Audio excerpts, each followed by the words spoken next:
Hello friends, आज हम बात करेंगे इंपॉर्टेंट और इंटरेस्टिंग टॉपिक के बारे में। आज हम बात करेंगे कौन कौन से ऐसे तरीके हैं जिससे बॉडी में क्रिएटिन के बढ़ने को हम कंट्रोल कर सकते हैं। किडनी के पेशेंट में सबसे कॉमनली जो वैल्यू उनको दी जाती है कि आपका क्रिएटिन 2 हो गया है, 3 हो गया है, 4 हो गया है, आपका किडनी ख़राब हो गया है। लोग इसी वैल्यू को लेके घूमते हैं और डॉक्टर्स के पास आते हैं कि सर मुझे ये प्रॉब्लम हो गई है, क्रिएटिन मेरा 2 हो गया, इसको 1 पे कैसे लाएँ, इसे 4 हो गया, 1 पे कैसे लाएँ। तो ये पेशेंट के लिए एक बड़ा इशू हो जाता है कि आज क्रिएटिन इतना है, आज उतना है, ये वैल्यूज़ बढ़ती रहती हैं और पेशेंट के लिए एक नंबर गेम जैसा हो जाता है। आज समझने की कोशिश करेंगे कि क्या क्या चीज़ों को आप घर पे कर सकते हो ताकि आप इस क्रिएटिनिन के प्रॉब्लम से बच सको और क्रिएटिनिन बॉडी में जो बढ़ना है वो कंपैरेटिवली थोड़ा कम हो सके, क्योंकि ऑब्वियसली हर कोई भी नहीं चाहता कि उसकी किडनी धीरे धीरे करके फेल हो जाए, कोई भी नहीं चाहता कि उसकी क्रिएटिनिन वैल्यूज़ बढ़ते रहें। तो बेसिकली क्रिएटिनिन होता क्या है और कैसे इसे कम करें, इस बारे में जो टिप्स एंड ट्रिक्स है उस बारे में बात करेंगे। बेसिकली क्रिएटिनिन एक मेटाबॉलिक प्रोडक्ट है, एक वेस्ट प्रोडक्ट है जो बॉडी में से निकलता है। जब किडनी फेल होने लगती है तो यूरिन में ये फिल्टर आउट होना कम होने लगता है, क्योंकि बॉडी में यूरिन के माध्यम से ये निकलता है। जब किडनी फेल होती है तो ये इसका एक्सक्रीशन कम होने लगता है, इसलिए बॉडी में एक्यूमुलेट होता है। तब हम ब्लड में चेकअप करते हैं तो ये वैल्यूज़ हमें ज़्यादा मिलती है। जिसका जितना ज़्यादा किडनी फेलियर है उसका उतना ज़्यादा क्रिएटिनिन वैल्यूज़ होगा। हालांकि ये 100% एक्यूरेट असेसमेंट नहीं है, लेकिन इसमें थोड़े बहुत वेरिएशंस हो सकते हैं। पर फिर भी मान के चलते हैं कि दुनिया भर में सबसे कॉमनली अगर कोई टेस्ट किडनी के फंक्शन के लिए किया जाता है तो वो क्रिएटिनिन ही है। अब किडनी का टेस्ट करना किसको चाहिए? ऑब्वियसली जिसको किडनी की बीमारी है। किडनी की बीमारी पता कैसे चलेगी? अगर आपका यूरिन में कोई चेंज है, चाहे यूरिन का फ्रीक्वेंसी कम हो रहा है, यूरिन करने में पेन हो रहा है, यूरिन करने में झाग हो रहा है, यूरिन में ब्लड आ रहा है, यूरिन का कलर चेंज हो रहा है, कोई भी अगर इस तरह की चेंजेस आपको हो रहे हैं, हाथ पाँव में दर्द हो रहे हैं, बहुत कमज़ोरी लग रही है, उल्टी का जैसा लग रहा है या उल्टी कर बार बार हो रही है, चेहरे के आसपास सूजन आ रही है, पाँव में सूजन आ रही है, या फिर आपको ऐसी कोई बीमारी है जो किडनी की प्रॉब्लम कर सकती है, जैसे कि डायबिटीज़ है, प्रेशर है, थायराइड है, ऑटोइम्यून बीमारी है, कोई बॉडी में इन्फेक्शन है, बहुत लो ब्लड प्रेशर है, किडनी की कोई पथरी की बीमारी है, किडनी का जो यूरिनरी ट्रैक्ट है उसमें कोई रुकावट है, या किसी को फैमिली की कोई बीमारी है जिसमें किडनी का प्रॉब्लम है, तो ये सारे ही चीज़ें जो है किडनी की फंक्शन को अफेक्ट कर सकती है। और जिनको भी ये बीमारियां हैं उनको किडनी का स्पेसिफिक ध्यान रखने की ज़रूरत है। क्रिएटिनिन को बढ़ने से रोकने के लिए क्या क्या चीज़ें कर सकते हैं, अब उस बात पे आते हैं। सबसे इंपॉर्टेंट चीज़ है प्रोटीन का इंटेक को कम कीजिए। जो लोग बहुत ज़्यादा हाई प्रोटीन डाइट लेते हैं, बॉडी में क्रिएटिनिन वैल्यूज़ बढ़ते हैं और वो किडनी को डैमेज करता है। Early stage of kidney failure अगर किसी को, यानी किडनी फेलियर होने की बीमारी की शुरुआत अगर हुई हो, तो उनको प्रोटीन इंटेक कम रखना चाहिए। एक बार patient advance stage of kidney failure में चला जाए तो प्रोटीन इंटेक उनका ज़्यादा लेना पड़ेगा। अब इसका मतलब क्या है? अर्ली और advance stage. Obviously early stage का मतलब है जब किडनी की बीमारी चालू हुई है, एडवांस स्टेज का मतलब है जब किडनी पूरी तरह से फेल हो चुकी है और बॉडी में बहुत ज़्यादा प्रोटीन फिल्टर आउट होना चालू हो गया है। अब लो प्रोटीन और हाई प्रोटीन को कैसे डिफाइन करें? लो प्रोटीन बेसिकली नॉर्मल प्रोटीन का मतलब है कि जो रिकमेंडेड है वो 1 ग्राम पर केजी बॉडी वेट डेली का डाइट रिकमेंडेड है। यानी कि अगर आपका वजन 60 किलो है तो आपको दिन भर में 60 ग्राम प्रोटीन खाना चाहिए। 70 ग्राम प्रोटीन है, अगर आपका 70 किलो वजन है, उसी तरह से 100 किलो वजन है तो 100 ग्राम प्रोटीन खाना है। तो 1 ग्राम पर केजी बॉडी वेट आपको डेली खाना है। लो प्रोटीन का मतलब है कि आपको 0.6 या 0.7 ग्राम्स पर केजी बॉडी वेट खाना है। यानी अगर आपका वजन 60 किलो है तो आपको 36 से 40 ग्राम या 42 ग्राम तक प्रोटीन खाना है। अगर आपका 80 किलो है तो आपको मे बी 48 to 54 ग्राम्स के आसपास प्रोटीन दिन भर में खाना है। तो अंदाजित 0.6 to 0.7 ग्राम्स पर केजी बॉडी वेट पर आपको रिड्यूस करना है अगर आपको लो प्रोटीन डाइट रखनी है। बहुत ज़्यादा भी कम नहीं करेंगे, बहुत ज़्यादा कम करेंगे तो प्रोटीन डिफिशिएंसी चालू हो जाएगा, बॉडी में प्रोटीन मिलना ही कम हो जाएगा और उसमें बॉडी में पानी भरना और ज़्यादा बढ़ जाएगा। तो ये भी अच्छा नहीं है। तो इसलिए एक सर्टेन लेवल माना गया है कि 1 ग्राम पर केजी बॉडी वेट के बदले आप 0.6 ग्राम या 0.7 ग्राम पर केजी बॉडी वेट लें। और एक्स्ट्रा प्रोटीन जब लेने को बोला जाए तो उसका मतलब यह है कि 1 से भी ज़्यादा आप लो, यानी 1.2 या 1.3 ग्राम्स पर केजी बॉडी वेट लीजिए। यानी अगर 60 किलो के आदमी का को प्रॉब्लम है तो 70 ग्राम प्रोटीन ले, 80 किलो आदमी का प्रॉब्लम है तो 90 to 95 grams protein per day ले। अब नॉर्मल हमारे डाइट में होती प्रोटीन कितनी है? ज़्यादातर हमारे इंडियन डाइट में वैसे भी 15-20 ग्राम प्रोटीन होता है। इसलिए एज अ वेजिटेरियन डाइट जो लेने वाला इंडियन अगर हम बात करें तो आपको बहुत ज़्यादा प्रोटीन कट डाउन करने की वैसे भी ज़रूरत नहीं, क्योंकि आपके डाइट में ऑलरेडी प्रोटीन नहीं है। तो आपको या तो कैलकुलेट करने की ज़रूरत है कि प्रोटीन मेरे डाइट में कितना है, उस हिसाब से मैनेज करिए। और अगर एक्स्ट्रा प्रोटीन अगर आपको लेने को बोला जाए तो आपको या तो डाइटरी सप्लीमेंट्स के फॉर्म में या नॉन वेजिटेरियन फूड्स के फॉर्म में ही लेना पड़ेगा, क्योंकि ज़्यादातर इंडियन वेजिटेरियन डाइट में वैसे भी प्रोटीन की कमी होती है। तो ये प्रोटीन कट डाउन करने का फंडा बेसिकली जो नॉन वेजिटेरियन डाइट खाते हैं उनके लिए ज़्यादा एप्लीकेबल है। वेज डाइट लेने वाले को कैलकुलेट करके देखना पड़ेगा कि आप एक्चुअल में कितना प्रोटीन खा रहे हो, उस हिसाब से फिर आपको मैनेज करना पड़ेगा।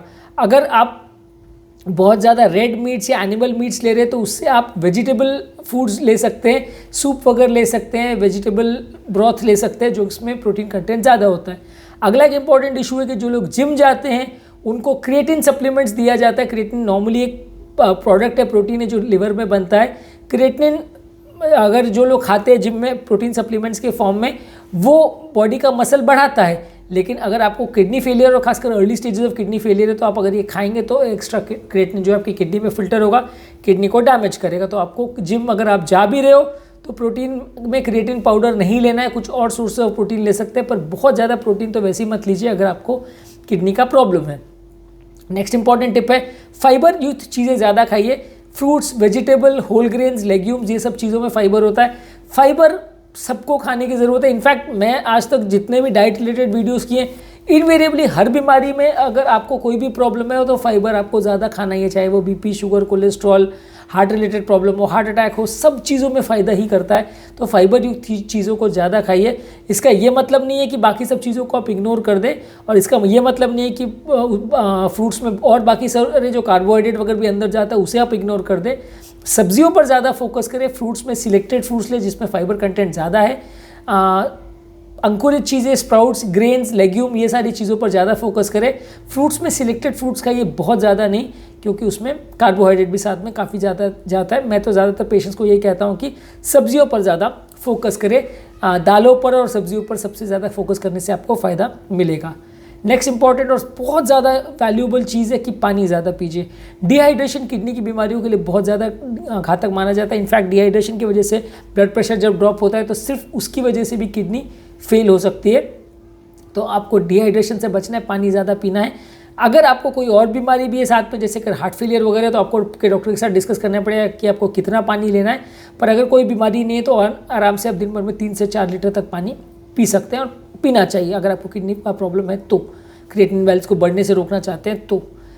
नेक्स्ट इंपॉर्टेंट टिप है, नमक को कम रखिए। ब्लड प्रेशर वाले पेशेंट को डाइटरी सॉल्ट का या नमक का रिस्ट्रिक्शन रखने की ज़रूरत है। नमक आप जितना ज़्यादा लोगे उतना ब्लड प्रेशर बढ़ेगा और वो किडनी को नुकसान करेगा। तो नमक को चेंज करने के लिए आप होल ग्रेन्स ले सकते हैं, प्रोसेस्ड अनप्रोसेस्ड फूड्स ले सकते हैं, और कुछ हर्बल स्पाइसेस या फ्लेवर्स ले सकते हैं जिससे आपका फूड में टेस्ट भी बना रहे और खाना आपको बहुत फीका भी ना लगे, लेकिन नमक उतना ज़्यादा बॉडी में ना जाए। नेक्स्ट इंपॉर्टेंट टिप है, over the counter pain killers बहुत ज़्यादा मत लीजिए। पेन किलर्स में खासकर NSAID ग्रुप की मेडिसिन है, जैसे कि कॉक्सिप्स है, जैसे कि नैप्रोक्सेन है, जैसे कि आइबुप्रोफेन है। ये सारी मेडिसिन आपकी किडनी पर नुकसान करती है, इनको आपको ज़्यादा मात्रा में नहीं लेना है। वंस इन ए व्हाइल अगर एक आध बार पेन हुआ तो ले लिया तो चलेगा, पर ये सारी चीज़ें जो है जैसे कि डाइक्लोफेनाक है, इंडोमेथैसिन है, कॉक्सिप्स है, आइबुप्रोफेन है, नेप्रोक्सिन है, ये सारे पेन किलर्स आपको बने जितना कम लेना है। आपको अगर पेन हो भी रहा है, अगर किडनी का प्रॉब्लम है और पेन हो रहा है, तो आप ओपियोइड ग्रुप ऑफ मेडिसिन ले सकते हैं, जैसे ट्रामाडोल, अल्ट्रासेट, इस तरह की चीज़ें ले सकते हैं, पैरासीटामोल ले सकते हैं। लेकिन NSAID ग्रुप की पेन किलर्स को अवॉइड करना, ये हार्ट और किडनी दोनों पर ही नुकसान करते हैं। नेक्स्ट इंपॉर्टेंट टिप है जो कि हर बीमारी में एप्लीकेबल है, स्मोकिंग बंद करना। आपको कोई भी बीमारी है तो आपको स्मोकिंग बंद करने का पड़ेगा। हर चीज़ों को स्मोकिंग एडवर्स इफेक्ट ही करता है। अगर आपने स्मोकिंग बंद नहीं की तो आप मान के चलिए आपकी हेल्दी लाइफस्टाइल हो ही नहीं सकती, क्योंकि हर चीज़ों पर इफेक्ट करता है। चाहे वो एंजियोप्लास्टी के रिजल्ट्स की हम बात करें, चाहे वो बॉडी की बात करें, चाहे वो किसी भी चीज़ की हम बात करें, स्मोकिंग आपकी बॉडी को एडवर्सली इफेक्ट ही करेगा। नेक्स्ट इंपॉर्टेंट टिप है, अल्कोहल को लिमिट कीजिए। अल्कोहल यानी शराब जितना ज़्यादा आप लेंगे आपकी बॉडी को नुकसान करेगा। मुझे नहीं लगता अल्कोहल का कोई डेफिनेट फ़ायदा भी है बॉडी में HDL लेवल्स बढ़ाने के हिसाब से, और इस तरह से लोग बात करते ज़रूर हैं, लेकिन फ्रैंकली मुझे लगता है कि अल्कोहल आप जितना कम लो हेल्दी रहने के लिए बहुत ज़्यादा इंपॉर्टेंट है। किडनी की बीमारी अगर आपको है तो अल्कोहल आपको कट डाउन करने की ज़रूरत है। किडनी के फंक्शन को आपको, अगर अल्कोहल आप ज़्यादा लेते हैं तो वो कॉम्प्रोमाइज़ कर सकता है। तो ये बेसिकली कुछ बहुत ज़्यादा बेसिक टिप्स थे जो किडनी के पेशेंट्स को यूज़ करना चाहिए। इसमें ज़्यादातर काफ़ी चीज़ें तो आपको ऑलरेडी पता होंगी, कुछ नई चीज़ें हैं जिस पर आपको ध्यान देना है, फोकस करने की ज़रूरत है।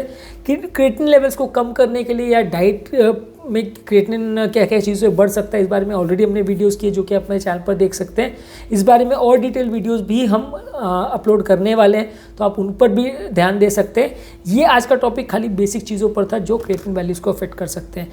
यदि इस टॉपिक को संबंधित आपकी कोई कमेंट्स, क्वेरी, सजेशन है, कोई और टॉपिक्स पर आप चाहते हैं वीडियोज़ बनाए, कोई पेशेंट रिलेटेड क्वेरीज है, तो नीचे कमेंट सेक्शन में आप लिखिए, हम उन्हें आंसर करने का प्रयास करेंगे। अंत में मैं डॉक्टर नवीन अग्रवाल तहे दिल से आपको शुक्रिया अदा करूँगा कि आपने इस टॉपिक को एंड तक देखा। जो लोग हमारे चैनल पे नए हैं उन्हें रिक्वेस्ट करूँगा कि चैनल को सब्सक्राइब करें। ऐसा करने से हमें चैनल को कंटिन्यू करने के लिए मोटिवेशन और इंस्पिरेशन मिलती है।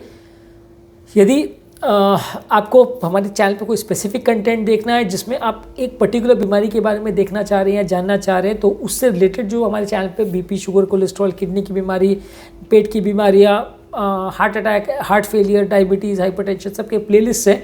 आप उस स्पेसिफिक प्लेलिस्ट पर जाकर उसके डिटेल वीडियोस को देख सकते हैं, तो आपको आपकी बीमारी के हिसाब से ज़्यादा रेलेवेंट कंटेंट मिलेगा। जो लोग बहुत ज़्यादा डिटेल वीडियोस नहीं देखना चाहते, सिर्फ ब्रीफ समरी देखना चाहते हैं ज़्यादातर वीडियोस का, उनके लिए रेगुलर बेस पे हम यूट्यूब शॉर्ट्स अपलोड कर रहे हैं।